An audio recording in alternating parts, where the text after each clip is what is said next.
and why someone would to kill him. I really didn't know him that well. This was his first year at the school. Married? Kids. Said his students were his children, and not just them. He spent his free time working with kids from economically unstable families, tutoring, helping with college applications. We're going to need this computer. Sure, whatever you like. And the footage from your security cameras. I'm afraid that's going to be a problem. School surveillance footage was erased. All of it? Someone hacked into the system and wiped out everything between 3 p.m. and midnight. Has computer crimes tried to recover it? Yeah, I just got off the phone. It's got to forget. Can they at least trace the source of the hack? They're working on Right. Let's get a video canvas going. Check for cameras in nearby buildings. Where are we on forensics? that. FAS ran a discharged shell casing, no hidden items. Computer here was an electronic footprint. Leads to an IP address to a 14-year-old, 9th grader at the school. Lives on the Upper West Side. Get a warrant for his computer and then pay him a visit. Okay. Just make sure he's got a parent with him. Kevin? Yeah. We don't want to let someone know. We don't want to tell people to go all around it. No one's going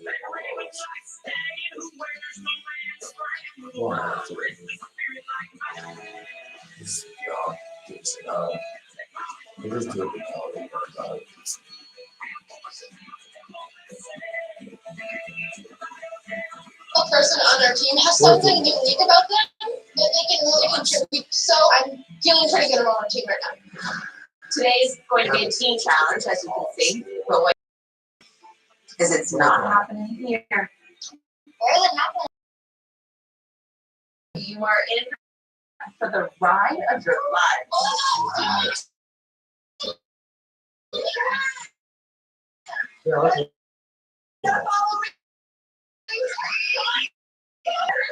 He wants someone who likes to charge him.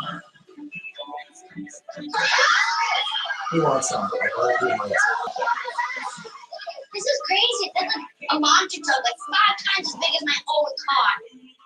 Oh, God. That's 80. I He just wants came someone with that. It's awesome.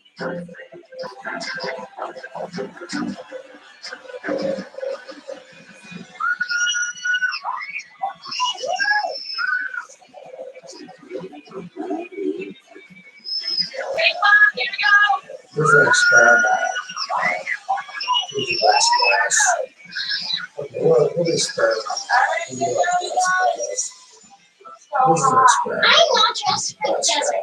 I'm not dressed for the desert. I'm not dressed for the desert. I need to pick up the pace. I'm wearing white pants. When this is done, I'm gonna have brown pants.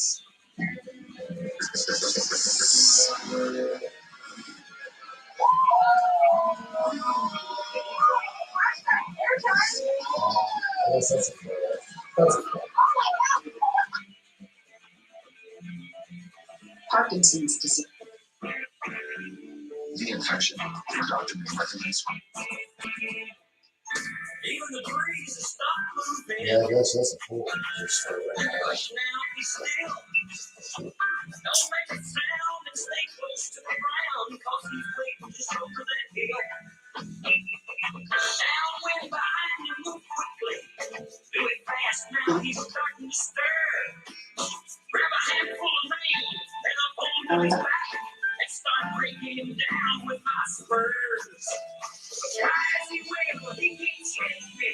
That's a pretty good guy.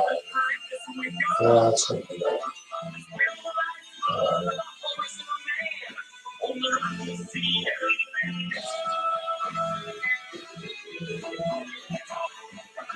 Few more touches on that.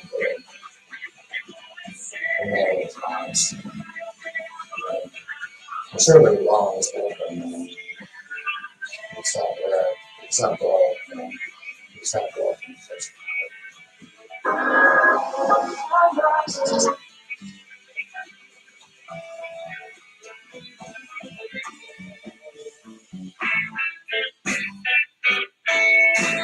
It's not bad. Well, Dion. I don't know. How does that?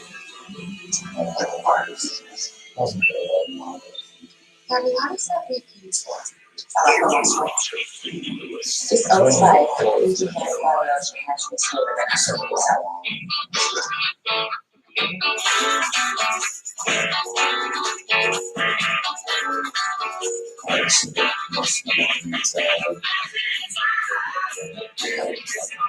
Some would argue that the year 1984 represents the absolute height of the 80s. The launch of classic television shows and movies, the memorable ad campaigns that kept us laughing, or better yet, buying, and all of the excitement that still keeps 1984 fresh in our minds. It was a year that was made famous by George Orwell, and rather than delivering us a surveillance state, the year delivered an unforgettable explosion of popular culture that we have not seen the likes of since. On January 9th, Van Halen released their sixth and most successful album called What Else? 1984. The album featured the popular songs Jump, Panama, and the MTV favorite Hot for Teacher. 1984 will be the last Van Halen album with the original four band members. January 10th introduced us to Clara Peller, and it was the first time she asked, "Where's the beef?" in a commercial for the Wendy's hamburger chain. The slogan quickly became a catchphrase, and Wendy's sales jumped 31% in a single year. On January 17th, the Supreme Court ruled 5-4 that the private use of home VCRs to tape TV programs for later viewing did not violate federal copyright laws. This ruling opened the floodgate for VCR sales, changing the landscape of TV watching forever. On January 24th, following their iconic Super Bowl commercial, Apple Computer released its revolutionary Macintosh personal computer. At the time of the launch, the Macintosh was far from a hit, and far from being affordable. Yet the original model succeeded in forever changing computing for the entire world. During the Winter Olympics held in Sarajevo, Bill Johnson became the first American male to win the Olympic gold in alpine skiing on February 16th. That same day, the three-time men's figure skating world champion, Scott Hamilton, also won gold. On March 19th, CBS premiered a new sitcom called Kate and Allie. Susan St. James and Jane Curtin starred in the title roles as divorced mothers raising their children together in the same house. On March 30th, the world's most valuable tip was given at a Yonkers, New York pizzeria. A New York police detective named Robert Cunningham offered waitress Phyllis Pinzo half of a dollar lottery ticket. So they both chose 3 numbers each. And the next day, they won $6 million. On April 1st, singer and songwriter Marvin Gaye was shot and killed by his own father in their Los Angeles home. After an argument escalated into a physical fight, Marvin Gaye Sr. took a revolver given to him by his son and shot him 3 times in the chest. On April 21st, after a 37-week run, Michael Jackson's Thriller album finally fell to number 2. It was knocked off by the movie soundtrack for Footloose. On June 4th, Bruce Springsteen released his 7th album called Born in the USA. When the album was first released, it was a massive commercial success, producing 7 top 10 singles. Born in the USA became Springsteen's most commercially successful album, and it was also the first album put on a CD that was manufactured in the United States. Your son, your grandchild, or your close friend. June 8th brought us 2 iconic film franchises, with Gremlins and Ghostbusters both being released. Both films were successful, but Ghostbusters would go on to be the biggest box office hit of the year. On June 11th, the game show contestant on Press Your Luck, named Michael Larson, won over $110,000 by memorizing the patterns to avoid paying Grammys. On June 22nd, the movie The Karate Kid was released. The film starred Ralph Macchio and Pat Morita. It was a sleeper hit. It had every kid in the neighborhood learning how to do a crane kick. June 25th brought us a new album from Prince and the Revolution. Purple Rain was a soundtrack album written entirely by Prince, and it accompanied his film of the same name. The grandiose album is regarded as one of the best albums ever released. On July 12th, Geraldine Ferraro became the first female vice presidential candidate from a major party after Walter Mondale selected her as his Democratic Party running mate. During the Summer Olympics held in Los Angeles, Mary Lou Retton scored a perfect 10 for her final vault to win the individual all-around competition on August 3rd. With the gold medal win, she became the first American woman ever to win the event. A week later, on August 11th, Carl Lewis defeated Jesse Owens 1936 feet by winning his fourth Olympic gold of the Games. On September 14th, the very first MTV Video Music Awards aired, giving Madonna the stage as viewers watched her provocative performance of the song Like a Virgin. The Video of the Year award was handed out to The Cars for their video of You Might Think. On September 16th, the first broadcast of Miami Vice occurred on NBC. The first episode was a 2-hour movie titled Brother's Keeper. It introduced the world to cops Sonny Crockett and Ricardo Tubbs. The episode also featured the music of Cyndi Lauper and Phil Collins. On October 2nd, a young man from Jeffersonville, Indiana, named John Schnatter, sold his 1971 Camaro in order to open the first Mama John's Pizza. The chain would go on to invent pizza dipping sauces and become a leader in pizza delivery across the country. On October 26th, The Terminator, directed by James Cameron, starring bodybuilder Arnold Schwarzenegger, opened in theaters. The sci-fi movie made Arnold a bona fide action star and offered up one of the best catchphrases in movie history with "I'll be back." On November 6th, incumbent Republican President Ronald Reagan was re-elected in another landslide, winning 49 states against Democrat Walter Mondale.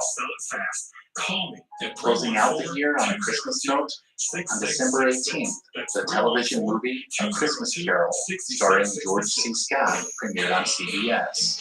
The made-for-TV movie is considered by many to be the definitive adaptation of Dickens' literary classic.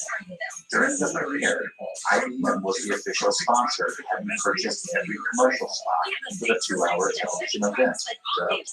A new powerful presentation of the most loved ghost story of all time. You can take advantage of 0% for 36 months financing on home. That's right, all new Buicks and GMCs at Safeoff on approved credit. And if you're looking for a pre-owned model, Safeoff GM Country is your first and best choice. Why shop anywhere else? Find new roads and visit Safeoff.com. We're on 555 at the Herculaneum Auto Mall Axle. Safeoff Chevrolet Buick GMC Cadillac. American-made products, mid-American values, where everyone leaves happy. Safeoff.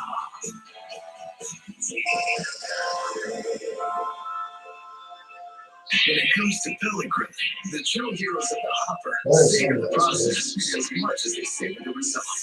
Ginsburg 100% Mojave Desert is the hottest part of America. and add bold, smoky wood flavor to any meal.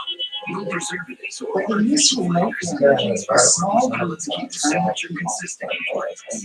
building style. You can cook as low or as slow as you want. Ginsburg 100% Ginsburg.com.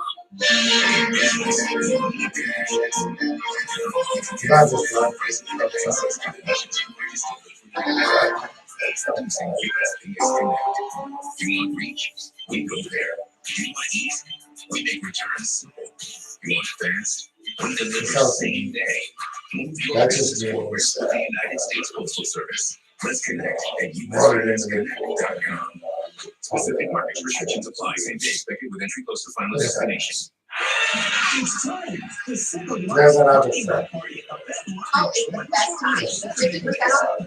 The biggest party of the year returns with multiple live bands playing day and night. Party kicks off at noon Saturday, May 7th with Outdoor Bar, Beertix, Margarita Stand, Shop Girls, and plenty of food. The Babylon Cinco de Mayo Parking Lot Party, Saturday, May 7th at the Babylon in Troy, Missouri. One of this, that's what. And more info on Facebook at Babylon Bar.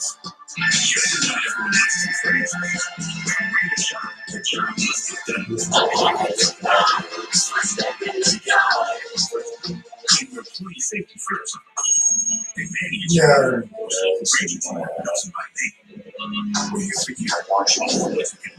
With 24/7 customer support and access to products. This is the only one. Stooges were active from 1922 when they got their start as Ted Healy and the Stooges to 1972 when they made KC Tapes. Episode 184 of the KC Tapes features Jason Newsted. Throughout the history of the entertainment industry, there have been scandals that have rocked the world. In support of Load. Here, Jason talks about the next record that would come out, Reload. We're going to start working on it in the summer. And in June, we'll go into work on the other songs that were written to actually be on the initial Load album. Okay, we're gonna do one more. So this time, we're releasing 2 records in a couple of years. That's something to talk about.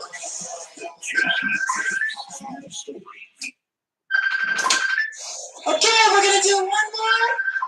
Ah!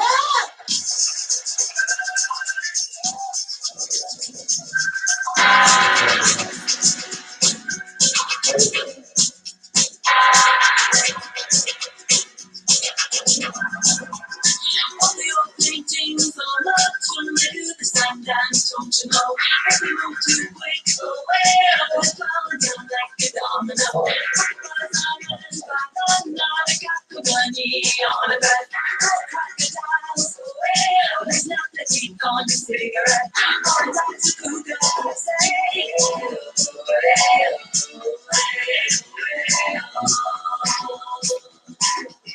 walk like an Egyptian.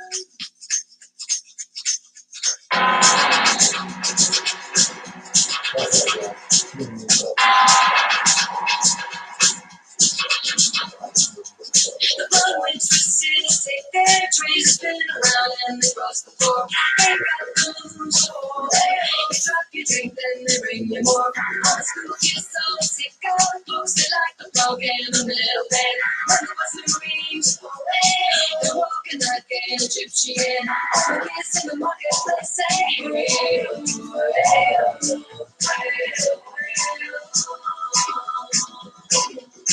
walk like an Egyptian.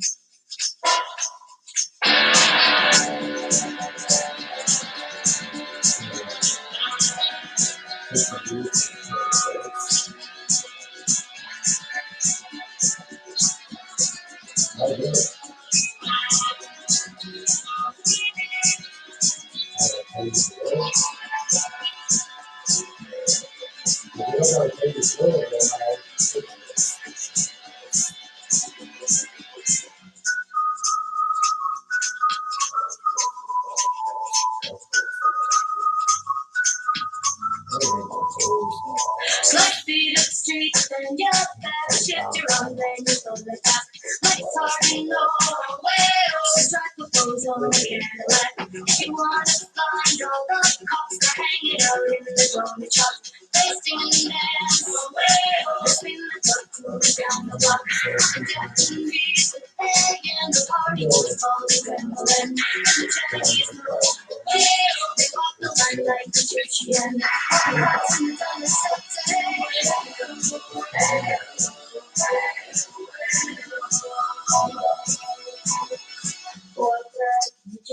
That's common. walk like an Egyptian.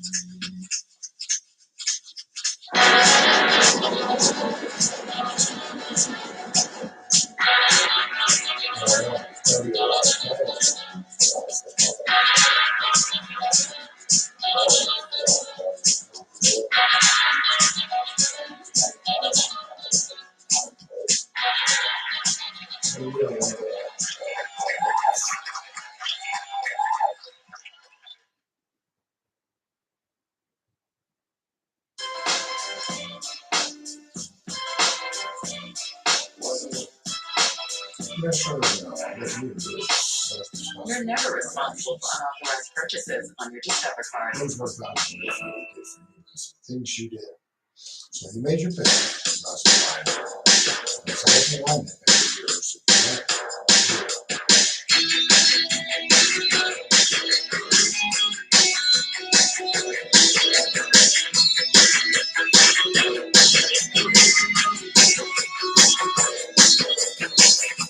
I love when you're in my you're the only one that gets through to me. In the whole world of the candlelight, oh, what you gonna do to me? I'm alive, I'll do anything I can do.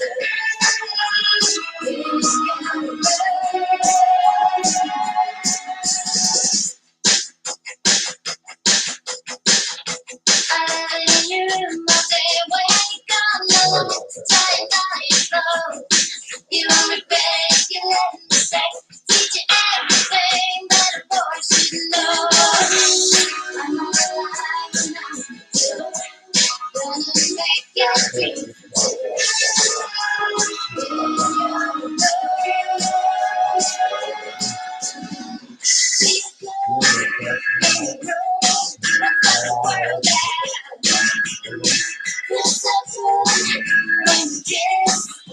nobody ever played this crazy like me.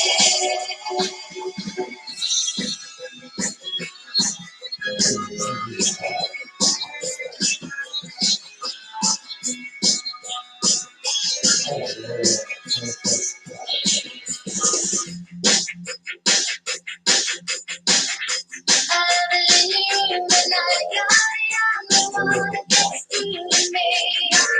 In the world of the candlelight, I know what you gotta do to me. I wanna be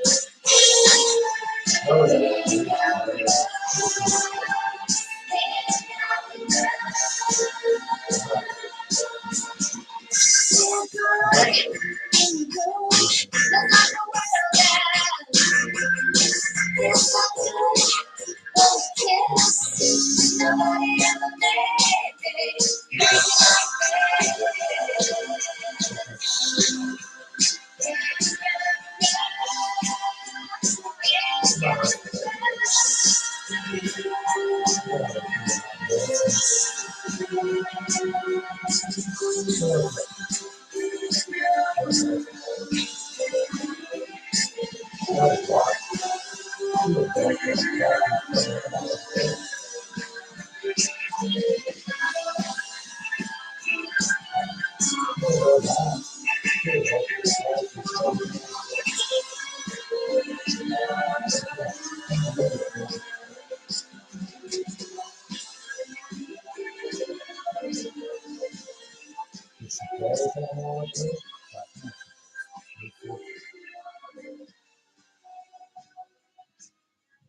Shouldn't pay someone else weird space $350.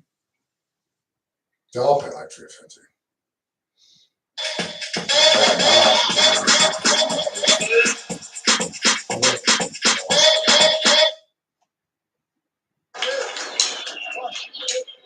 It's kind of what they pay like $350. They want you to pay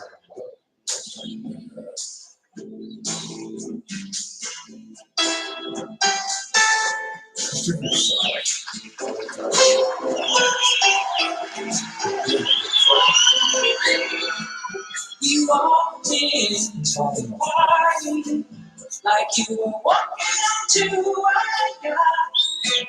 Your strategically did for no one. Your stomach was out great high. You had one eye in the romance. You watched yourself go by, and all the girls in the baby were partners, baby, you were on the rest. Oh, so baby, probably think the song is about you. You're so baby. That you think the song's about you, don't you, don't you? You had years ago, when I was still quite naive, when I said that we made such a pretty, and that you will never leave. But you gave away the things you done, and what I had was me. I had some dreams that clouds in my coffee, clouds in my coffee, and you're so vain. I've been making songs about you, you're so vain. I bet you think the song is about you, don't you, don't you?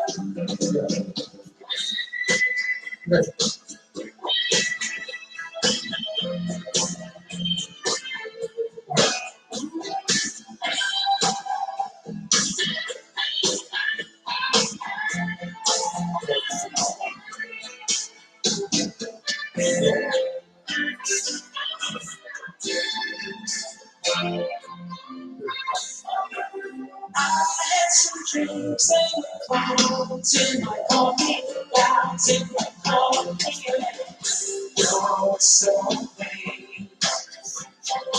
I've been making songs about you, you're so vain. I'll bet you think the song is about you, don't you, don't you? When I hear you went to Saratoga, and your voice naturally won, and you flew your legion to Nova Scotia to see the total eclipse of the sun. You're where you should be all this time.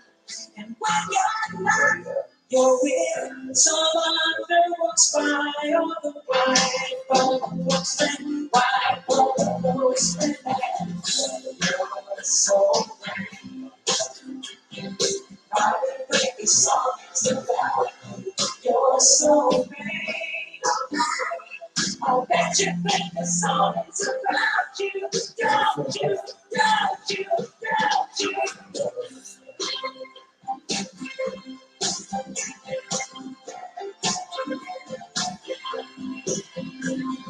You're so I've been making songs about you. You're so vain. I've been making songs about you. You're so vain. You've probably think the song is about you. You're so vain. I bet you think the song is about you. Don't you, don't you, don't you?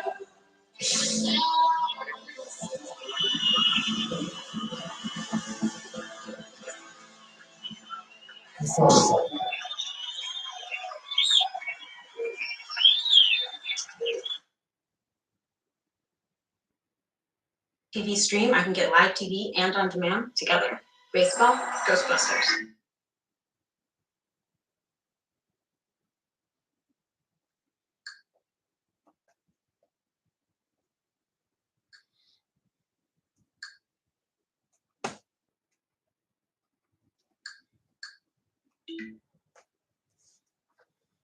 She's really good.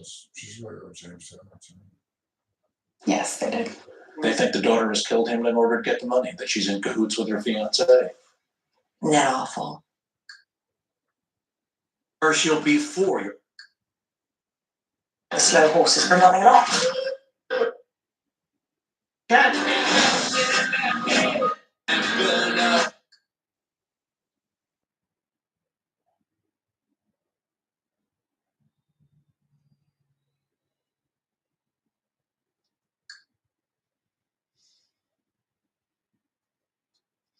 Oh, I guess. What is it? Sorry. We're going to turn a while.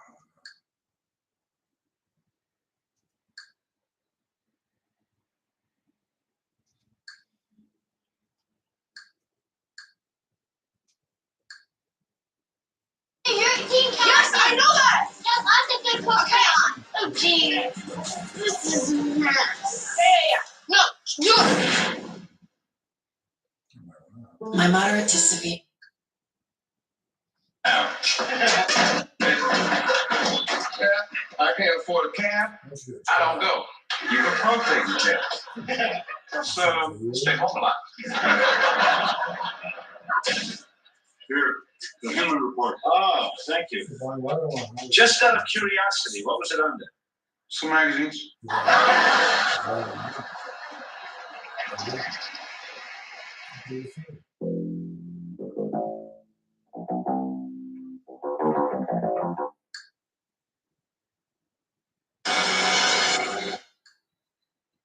Shoes that feel as incredible.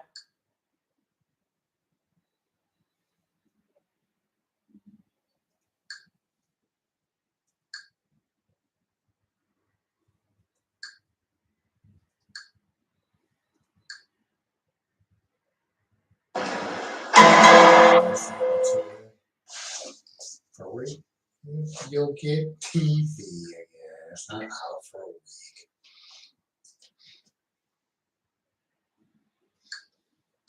In fact, the flood watch has been issued for Devils Lake, Grand Forks, Fargo, in parts of Minnesota and North Dakota for Friday to Saturday. Heavy rainfall and snow melt, so additional flooding is possible. Temperatures will really take a tumble back behind this. For instance, it's really chilly and raw for the weather. Rain likely in Grand Forks, highs in the 40s, lows in the 30s, and will start to clear out on Sunday. One last look, just a note, we had lows today in Michigan, 15 to 20. Places like Pellston, Gaylord, and Marquette all had records for today. Congratulations, I guess. But temperatures tonight will be 5 to 10 degrees warmer than they were this time in this morning. And overall, we will have our highest chance of thunderstorms on Saturday. So heads up Chicago, Milwaukee, Kalamazoo. Saturday's your day that you have an increased chance of some thunderstorms. And now we're going to swing you down to Oklahoma City. Meteorologist Jesse Kelly has the southern view of the severe weather potential. Yeah, so Steve, things are going to be looking pretty active across the southern interior of the United States for Thursday, Friday, Saturday, Sunday, even Monday as well too, as almost a severe will be at play. And we're also looking at more fire danger as well across West Texas, where we can really use more moisture. So we get out the way so you can see the risks we're seeing active weather across Texas, Oklahoma, even to Arkansas for Thursday, Friday, and Saturday. And on Friday, there's a 10% chance of seeing a few tornadoes across Wichita, Enid, down towards OKC and Tulsa. And we keep looking at potentially a few significant tornadoes as well, too, either to or greater. Sunday, we will see potentially some strong thunderstorms out towards Lubbock, Midland, Los Angeles, Abilene. This area here, we can really use some of that moisture. Hopefully, we don't see any dry thunderstorms that could prompt more fire concerns, and then the risk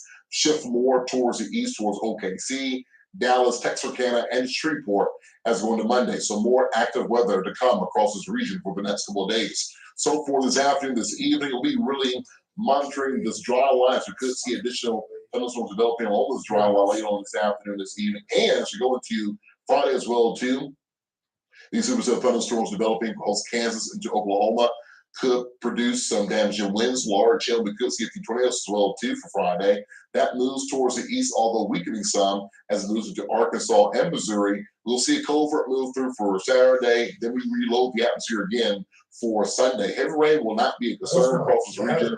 Those rainfall amounts should generally be less than 1 inch. With overnight lows falling back down to the 50s and 60s, our 3-day forecast shows temperatures for the most part in the 70s and 80s with thunderstorm chances off the north. Little Rock will see temperatures near 80 for Saturday, thunderstorms around. We're dry for Sunday. Next chance of rain pretty much all of next week. Temperatures in the 60s, 70s, and 80s. Out into West Texas, we do have those red flag warnings and fire weather watches in effect for the next couple of days. So please, no burning, more elevated and critical fire risk for Friday. But for the short term, unfortunately, not expecting to see much moisture across this region as we'll stay dry for the next couple of days. This cold front, though, will bring us quite a bit of wind, which is not great news for the fire danger.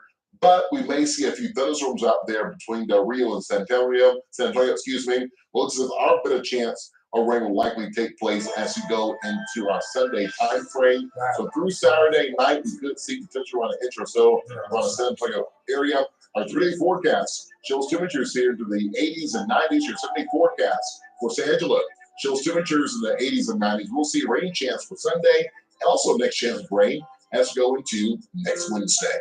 We'll have more of your top of the headlines in 3 minutes.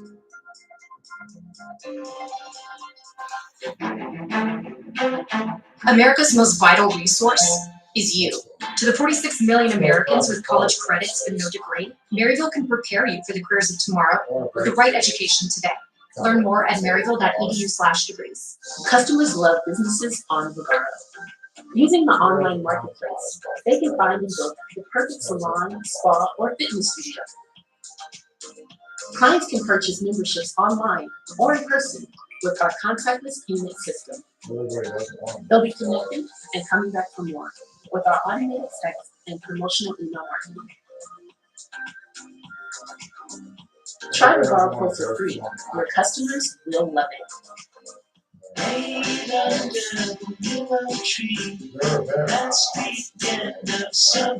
Finish your degree and unlock your talent with Maryville. We're proud that 96% of our online bachelor students report positive career outcomes. Be brave. Earn your degree online and power your future. Learn more at maryville.edu/degrees. Let's go, Toast. Man. Let's go. When life has you playing hurry up, Let's go. Hertz keeps you ahead of the game. Introducing our all-new electric vehicles. Let's go. Let's go! I wish dogs could talk. Horse do. Why? You would know everything your car's been through before you adopted it. Let Glendale's True Program provide you with peace of mind during your next pre-owned vehicle purchase. Every pre-owned vehicle is quality inspected and history checked through Carfax. And with Glendale's True Program, you can get 1.99% APR financing, no payments for 90 days, and a whole list of benefits. Let Glendale's True Program give your next pre-owned car a voice. Glendale Chrysler Jeep Dodge Ram is the buy lease to Lindbergh on Manchester and goodcars.com. You want to make the most of every moment. And you don't need another thing to worry about.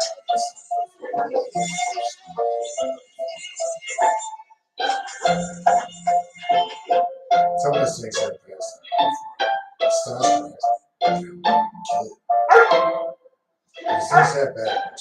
Ask your vet about the only one. Maybe it was.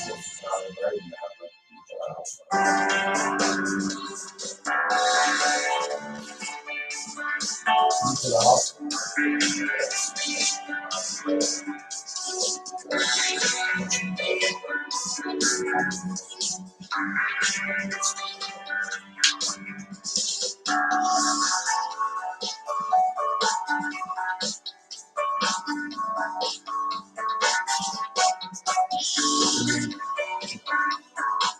Go ahead and eliminate your wife if you need to.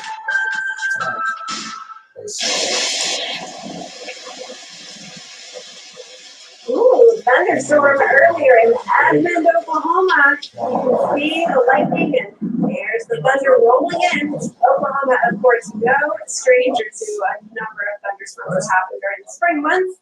But unfortunately, it's been pretty busy the last couple of weeks, and we're adding in yet another chance for severe thunderstorms, especially for Friday on the northern side of OKC, so Edmond included in that. But we have an elevated severe weather potential for parts of Kansas and northern Oklahoma through the day Friday, along with a slightly lower but relatively large area of a good environment for severe storms from Sioux City all the way to Kansas City, Springfield, down through areas like Wichita Falls and Dallas. But the best environment is going to be in this darker yellow shaded area, and this does include a relatively elevated tornado potential as well. So this will be along and east of I-35 from around Salina down towards Stillwater, OKC, and to the east just a little bit. But other strong storms can be outside of that risk area. This is just where there's the best rotation. And that comes into play when we look at the tornado possibilities. And for the day Friday, Oklahoma City up I-35 over towards around Manhattan, even including the areas towards Kansas City. That's where we'll see the best environment for rotation, which means we have a lot of low-level shear, we have a lot of moisture, we have warm air, and we have a lifting mechanism. And all of those things combine to give us the possibility for EF2 or stronger tornadoes. What does that mean? Wind speeds with any storm capable of producing a tornado could be in excess of 110 miles an hour.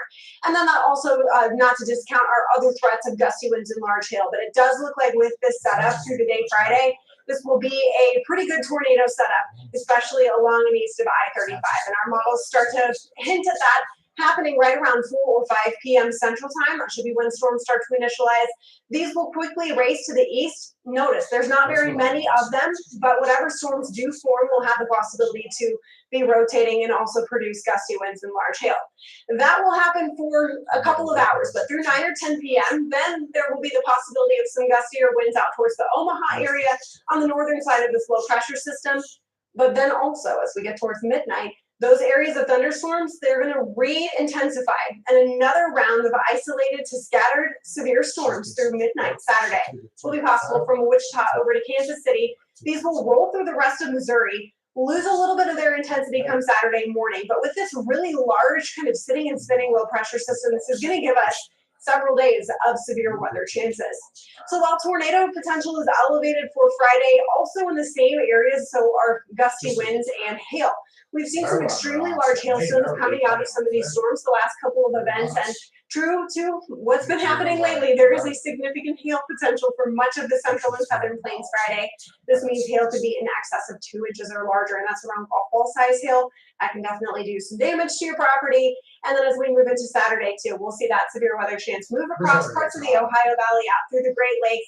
Not quite as good of an environment, not quite as supportive, but still going to have that possibility of severe storms. What can you do to prepare several days out ahead of a storm system? Steve Glazier tells us more.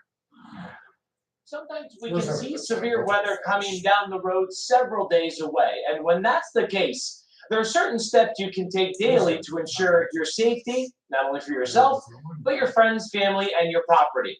For instance, when we're 3 days prior to a severe weather event, this is where you want to get an idea of what areas are at greatest risk of severe weather, a rough estimate of the timing. And then generally during this time, the weather is on the quieter side. You want to utilize that time to stock up on any essentials. As we get 2 days out, start to check in with the forecast, preferably twice daily, just to monitor for any changes or updates to the timing. Also, at this point, you want to start to see what category you're in, whether that's marginal, slight, enhanced, moderate, or high, and then start planning about where you anticipate to be located when the severe storms are forecast. The day before, this is when you want to learn the specific weather hazards that are of greatest risk. The potential for tornadoes, the potential for large hail and or damaging wind. And this is where you want to make those final preparations outside and inside your home prior to the severe weather. Then the day of, severe weather forecast today. Checking in multiple times a day with the weather, with the radar, listening for alerts between watches and warnings, getting the latest timing, letting others know what you're doing, high communication, and taking shelter if need be. For Weather Nation, I'm meteorologist Steve Glazier. That's your right. Thanks, Steve. As we go into Sunday, Monday, we will see more opportunities to see more storms and severe thunderstorms, especially into West Texas. Now, we can really use some moisture across this part of the state. Now, we don't want to be looking at any kind of dry thunderstorms, because obviously those dry thunderstorms, that could prompt more fire danger across the Southwest, especially into Southwest Texas. But we could see a few strong thunderstorms here from Fort Stockton, San Angelo, Midland, Abilene, towards Lubbock, and just outside of Wichita Falls. Then the energy moves towards the northern east across the 35 and the 20 and the 30 corridors, and even 40 from OKC, Dallas over towards the Architects, from Shreveport up towards Texarkana, and also areas towards Tulsa as well too, as we go into our Monday. We will have lots of storm energy or storm fuel or instability at play for these thunderstorms to tap into for our Sunday and Monday. That's where we have those slight risks in effect already. A couple of days out ahead of this event, and we will also have lots of moisture to tap into, all this warmer, stable air coming off the Gulf of Mexico as we move into Sunday and Monday as well too. So take a look at future guys. We will see those scattered thunderstorms developing likely along with another dry line taking place out towards West Texas for Sunday evening. Then we'll see everything move more towards the east as we go into our Monday. We'll see scattered showers and thunderstorms from Dallas, OKC over towards Fort Smith and Little Rock by Monday night. We can see thunderstorms all the way down towards Shreveport as well too. And another threat we've been watching for is the potential of seeing some heavy rain. As models are showing, we could see potentially 1 to 3 inches between Amarillo and Wichita Falls. So as we just heard from Steve, a couple days down to in advance to just make sure you're now preparing for what's to come as we go into our Sunday and Monday. We'll talk more about this over the next couple of days. Coming up is your West Regional Forecast. For a close shave, you need to get a razor and lather up. For a quick shave on the go, you need to settle for an electric. But what if you really want both? Nick Fulton here with the newest addition to our tactical line, the Bell & Howell Tax Shaver. Designed with the needs of our military in mind, Tax Shaver gives you a quick, razor-smooth shave, whether you're at home or on the go. It even has a built-in trimmer for sideburns and beards. And it works wet or dry for a great shave, even in the harshest conditions. That's right, the Tax Shaver is completely waterproof. In fact, you could even use a Tax Shaver underwater and still get a great shave. Maybe, guys. Tax Shaver is small and compact, so it slips easily into any pocket. Yet it also has 3 powerful rotary heads that can easily take on even the coarsest hair. To prove it, I'm going to do something I never do. Shave.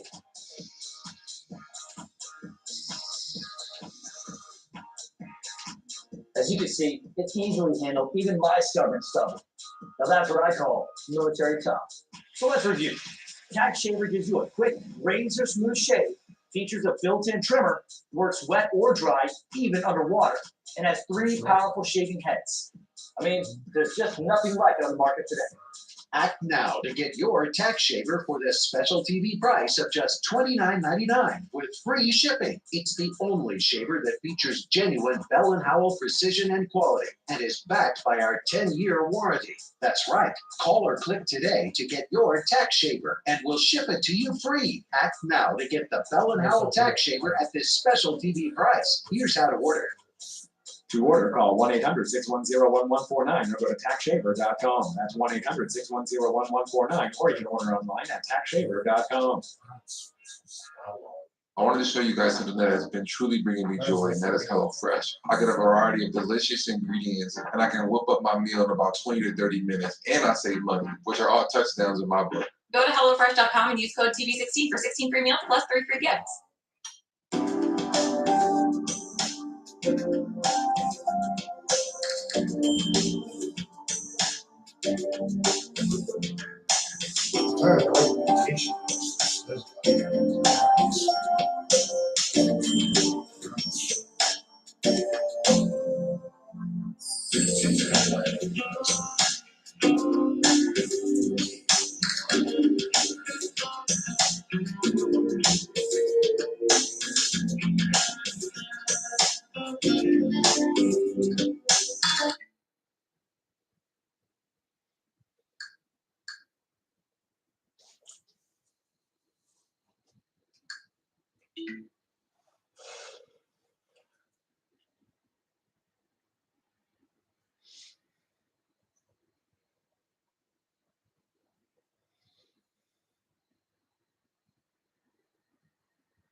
Including possible grave sites and the identities and tribal affiliations of the buried children.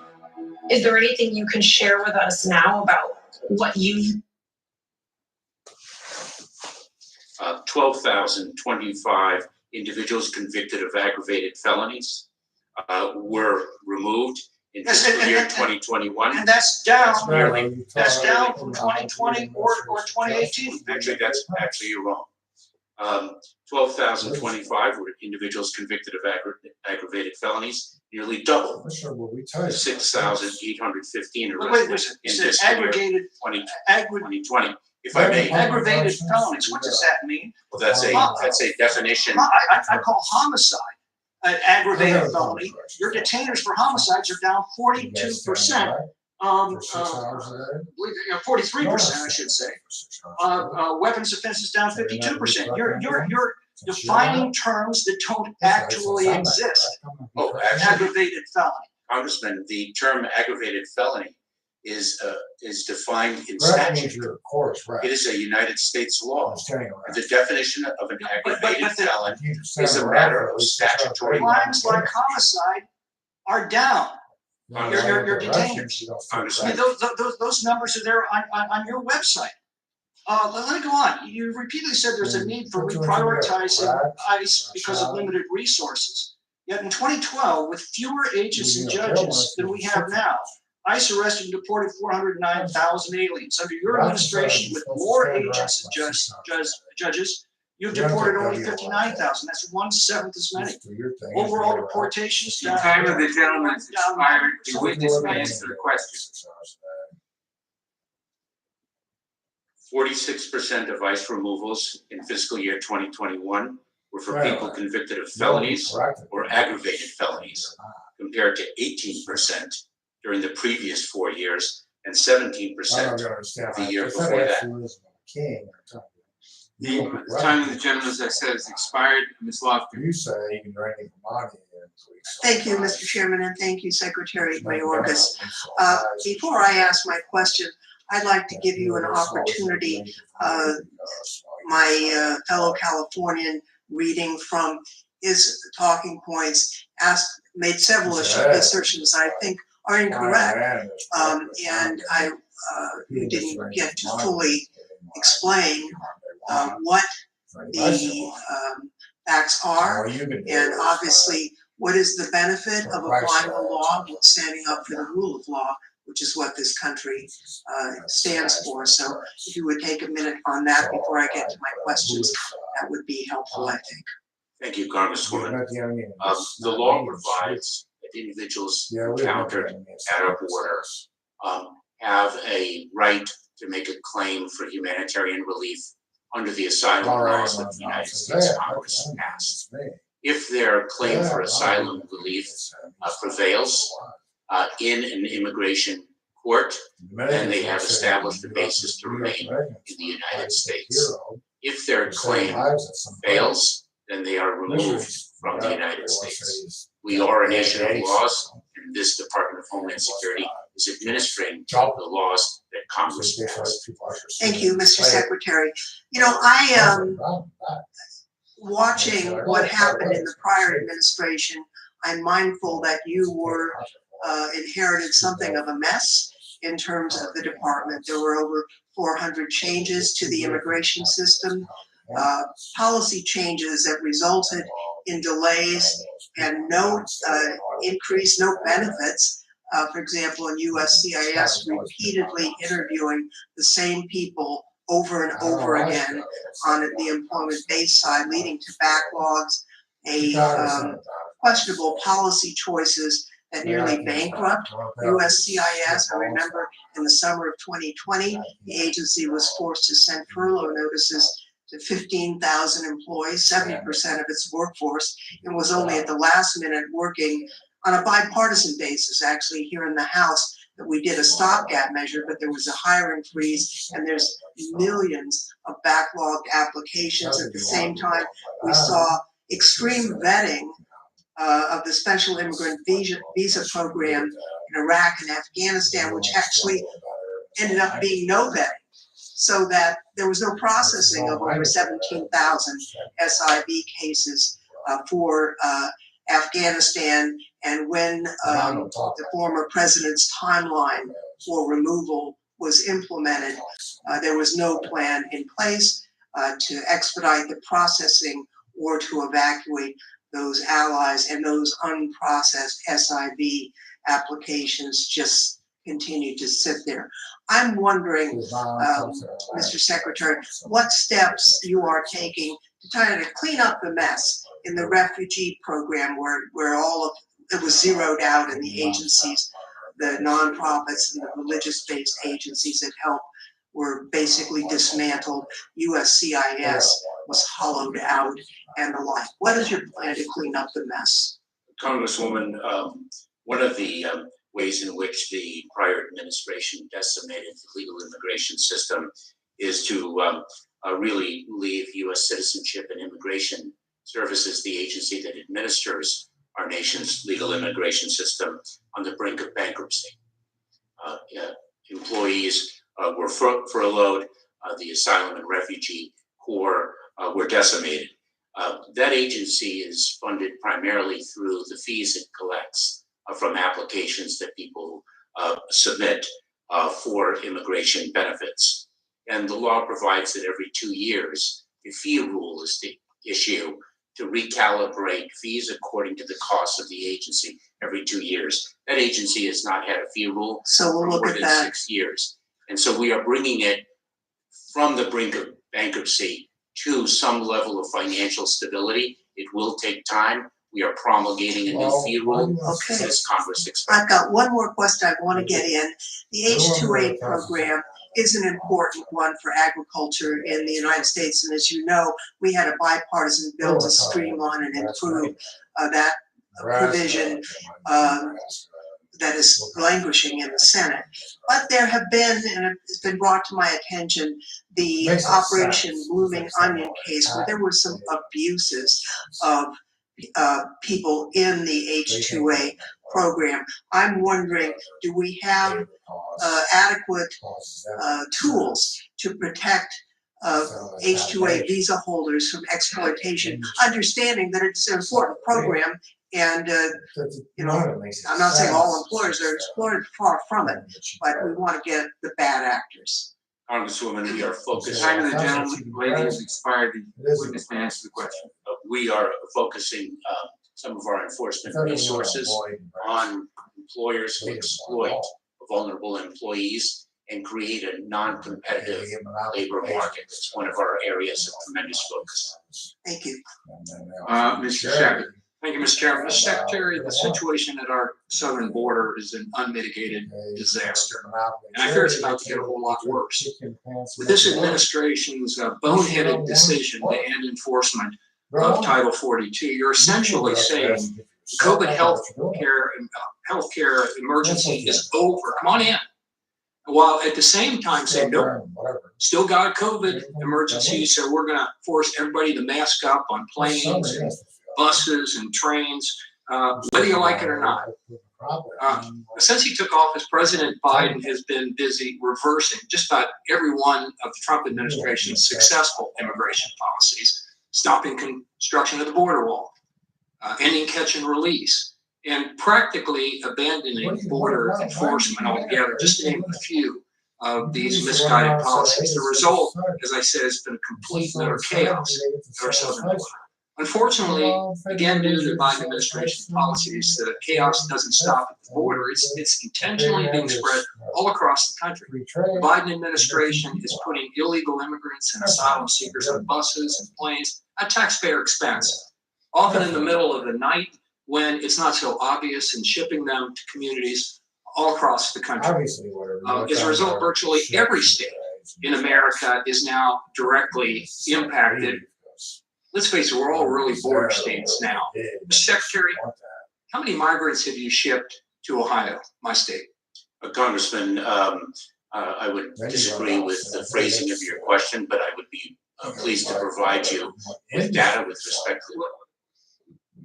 Okay, we are going to take a quick commercial break. We're coming up now. It's the top of the hour, 6 o'clock here. We're going to continue showing you this pretty fiery testimony today with Alejandro Mayorkas and many lawmakers of the House Judiciary Committee who were grilling Mayorkas about the southern border crisis. We'll have that and more in 2 minutes. Short-fired missile, maybe Doug. Only 2 things are forever: love and Liberty Mutual, customizing your car insurance, so you only pay for what you need. If anyone objects to this marriage, speak now. And we'll show you where this giant squid is drawing a lot of attention from tourists. All of those stories, plus weather history, a trip around the world, and the best weather pictures and videos from social media, all generated by you. Get ready for tomorrow. And this threat is a little more elevated. Now, tonight was a hail threat. We had surface temperatures in the 80s, and then the dew points were in the low 50s. So that raises the cloud bases of these thunderstorms. So it really doesn't have much of a rain threat with it. It's mostly hail and then a secondary threat of wind. That will be different tomorrow because the dew points will increase up to the upper 50s and 60s. That'll bring those cloud bases down. And again, we'll still have large hail threat and wind threat. We'll also increase the tornado threat along and east of Highway 21, especially Highway 81, south of York, Nebraska, down to Hebron, down to Concordia, Kansas, as well as all the way down to Wichita, and then into Oklahoma as well. So that's what we're going to be watching for. Now, those storms end up more in the late afternoon and early evening. I'll kind of stay here in this area, monitor, and start working my way south and east throughout the day tomorrow. But again, there are some limiting factors. Kansas could see more parallel aloft that could suppress some of that thunderstorm development. That could happen down into Oklahoma as well. I think where I'm at, just a little east of where I'm at, we'll have more of a cluster type of storms ahead of that area of low pressure. That low pressure you see on the map there intersects with the cold front and that warm front, the blue line and the red line, and that's called the triple point.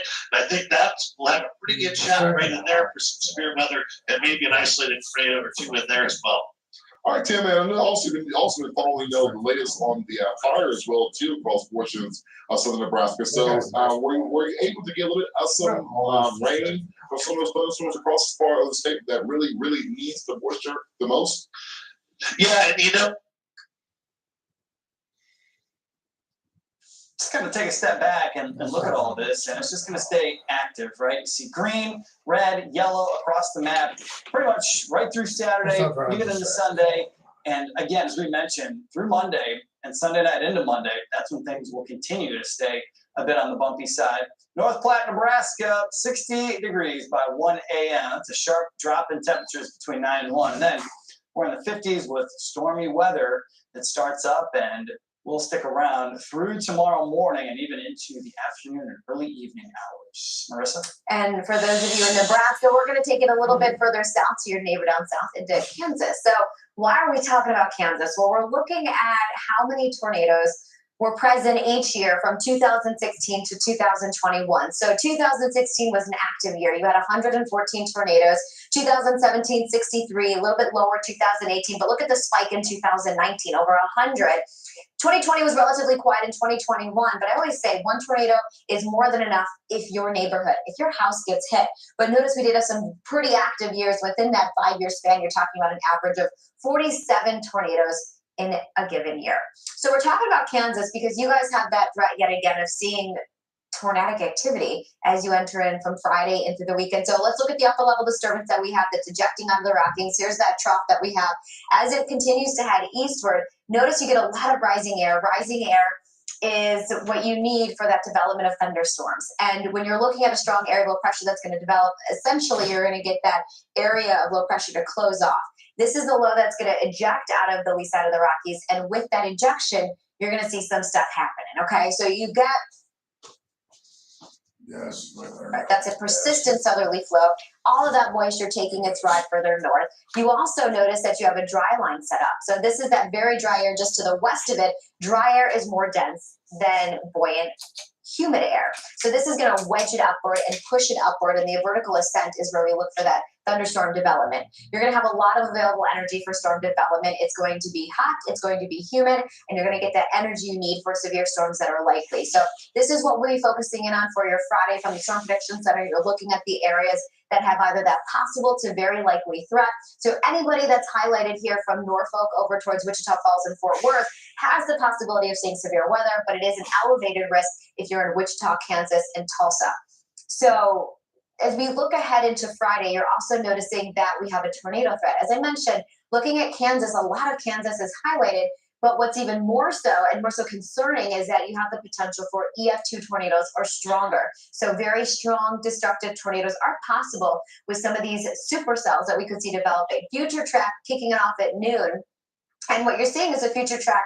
And overlaid with that is that tornado potential. So strong tornado potential would be those areas highlighted in orange, and it's in the evening hours of Friday and late Friday that you see that area of orange, and right over it you see where we're going to see those cells lining up. So this is the complex from Kansas City to Wichita. It's almost like these cells come together and form a line. That line extends from north to south and continues to march eastward, and that's when we could really see some development here. The large hail threat is also something to take note of. Why? Because we're talking about hail that could be 2 inches in diameter or larger, talking to Lincoln, Hayes, Wichita, Enid, Tulsa, all the way towards Button and Wichita Falls. Large hail, 2 inches in diameter to up to 4 inches in diameter. Looking at the future track for your Friday morning, the issue here also is noticing we have that large hail potential. You're going to get some very strong updrafts within these, and that's going to increase that potential for seeing some very large hail. And we have had some springtime storms within the past month or so where we had hail within 5 inches of diameter, which means it's not going to drop until basically it can defy that updraft. And so we'll be watching for that again with this line of storms. Noticing with damaging hail size, we're forecasting anywhere from a golf ball size to teacup size, potentially softball size. So something we'll continue to fine tune tomorrow. Kelly, I know you're going to continue that discussion of severe weather. Right. I'm just looking a little bit farther in the future. So you just covered Friday. Now I'm going to start talking about the weekend into early next week. Let's take it day by day together. Here's Saturday. Unfortunately, everything is on the table here. We could see it all. We're talking hail, gusty winds, damaging winds, and unfortunately cannot rule out some tornadoes either. So where are we looking at this? Well, Chicago, Indianapolis, St. Louis, and Paducah, you are all included on this. Now on Sunday, you still have a threat for severe weather. It does shift quite a bit though. So now we're talking central into western Texas. Now the primary threat on Sunday is going to be large hail. That's right around when hail reaches about an inch or greater in diameter, because that's really the threshold that hail starts to sort of do quite a bit of damage, right? That's why we call it severe. And then jumping to Monday, this system tracks a little bit farther to the east, a little bit farther to the north into Oklahoma and Texas. And once again, all modes of severe weather are a possibility. Tornadoes, wind, and also hail. So here's a late week disturbance for this week, and then here's that next system as we approach into Sunday into Monday. So this is something called a trough, which is just a dip in the jet stream. It's just a very general area of lower air pressure, low pressure, means storms, high pressure, sunny skies, right? And then on top of that, we have something called split flow. So we got the jet stream, technically called the polar jet. This is just the one we're most familiar with. And then we also have these subtropical jet down here. Now, if you notice these arrows here, they sort of diverge away from each other. That's called split flow, and that leads to a lot of rising air, and rising air becomes very unstable, and instability is one very important ingredient in thunderstorm formation.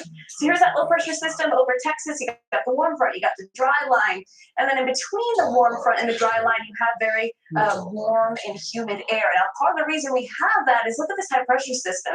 I really want you to focus on the circulation of this. This is moving clockwise. And if you follow the arrows, you can see that the very warm, moist air from the Gulf, from that high pressure, is going to be pushed into right where we have that risk for some storms. And moisture acts like fuel to thunderstorms, so it really just increases that threat. On top of that, we have a lot of available storm energy, so that's sort of another thing that the storms can tap into to get a lot stronger. So what does this mean? Sunday into Monday, not only do we have a chance for strong to severe storms along the warm front, we do have chances for strong to severe storms behind the warm front as well, and then ahead of the dry line. So the dry line, remember, is just that threshold, that line that separates the warm, humid air from the very dry air that's farther to the west and behind this dry line. So that acts like somewhat of a normal, even temperature front, right? So the reason being, now dry air is more dense than very moist air. So because of that, as these air masses sort of clash, the dry, dense air undercuts that warm, moist air, and that causes that lifting motion, which, as I just explained, of course, can lead to that thunderstorm development as well. So tracking this out, you can see as we head to Sunday afternoon, you can see those showers. This is underdoing it just a bit, but you can see that over Texas, and that's going to continue into the day on Monday as well. And as you can see, the area of the plains had that chance for storms. Nick. All right, Kelly, appreciate that. And oh gosh, hate to see this video, right? We've been showing these wildfires burning across the Southwest, all the way from Arizona to New Mexico, even as far north as Nebraska. Firefighters are dealing with all of that. They've been battling those flames for days and nights. Fire weather warnings actually showing up in some place other than the desert Southwest. Here, actually, just around and north of the Mid-Atlantic, and this is through Friday. And so while these severe fire weather criteria are just on the threshold, the National Weather Service is going to go ahead and they've issued these watches and warnings just because. Why not, right? Rather be safe than sorry. So The conditions for the folks in Scranton, Allentown, and Philadelphia heading into tomorrow are something that you need to be aware about. So make sure that, as Kelly said, if you are smoking, you distinguish or discard that cigarette in an ashtray properly. You don't flick it outside of your car or outdoors, because there is the potential for a spark to cause a wildfire in these areas. Same for Williamsport and Harrisburg. And again, this is through tomorrow, and then back into the desert Southwest. The same thing keeps happening here, day in and day out. Low humidity, very gusty winds. All of New Mexico is under a fire weather warning, and a good chunk of Arizona, even portions of Vegas there, a good chunk of western Texas and western Oklahoma. Meanwhile, look at this. The conditions around Pueblo, Colorado are actually extreme. And we've seen a lot of elevated and critical levels, these fire weather outlooks, but we haven't seen any elevated or extreme here in quite some time. And so that's really saying something. And what has already been a very active and very Tinder-like environment, now we've got an extreme area showing up for Friday. And that's, again, concerning in many ways. And as we've said, firefighters in several states are working hard to battle the wildfires. Now the race is on to get more firefighters trained and out on the fire line quickly. So Fox Weather's Max Gordon is going to report on that. Right, I'm in Cottonwood, Arizona, with a group of high school students taking a year-long vocational firefighting class. The goal is to get them trained up and ready to be firefighters before they graduate. Today, the students are practicing cutting line and deploying their fire shelters. The 14 students come from high schools all around this area in central Arizona, taking the class through Valley Academy for Career and Technical Education, a vocational program that provides these students with high school and college credits and firefighting certifications. It's important because fire departments across the U.S. are facing staffing shortages. That includes the U.S. Forest Service, tasked with fighting some of the nation's largest wildfires. Fire season here in the Southwest has already had a destructive start, with several large fires burning throughout the Southwest. Programs like this aim to get firefighters out on the fire line faster. The more people that we can get through this program, the more people that we can get certified and on the ground, the more we're able to catch and control these fires and protect homes. These students will be taking their state tests in May, and some of them could be out on the fire lines as early as this summer. In Cottonwood, Arizona, Max Gordon, Fox Weather. Max, thank you so much for that. And from an area starved for moisture, we're going to turn it over to a wet weekend. In the center of the country, we're looking at heavy rain that could even spark flooding, even flash flooding. So you're noticing a very active and unsettled pattern. We're taking it out into the Pacific and far into the Pacific. Notice you have 3 areas of low pressure, one that's currently leading to some unsettled weather in the northwest. On the heels of that one, you have another system that's organizing, and then one just behind that. High pressure, we're pointing this out because this is helping steer those storms. With clockwise turn there, it's pushing all of them towards the coast, and that's why we're going to see multiple lows following a very similar track, and one after another. It's like a marching chorus here. Multiple rounds of rain soaking the plains as well as the Mississippi Valley, and we're talking about heavy rainfall. Notice those areas of orange, and it's from Rapid City to about Sioux Falls, Des Moines, Kansas City, Tulsa, Little Rock, where we could get some very heavy rain in a very short amount of time, and then rinse, repeat, do it again on another day, which is why we could see some flash flooding in some of these areas. When you look at the severe, the flash flood threat, this would be for Friday. So noticing you do have a likely chance of it from Bismarck to Pierre, but really anything that's highlighted, there is a potential to see some flash flooding. Noticing for St. Louis over the next 8 days, we're talking about rain on Friday, storms scattered on Saturday. By Sunday, though, look what happened, 73 and sunny. That's not only your pick.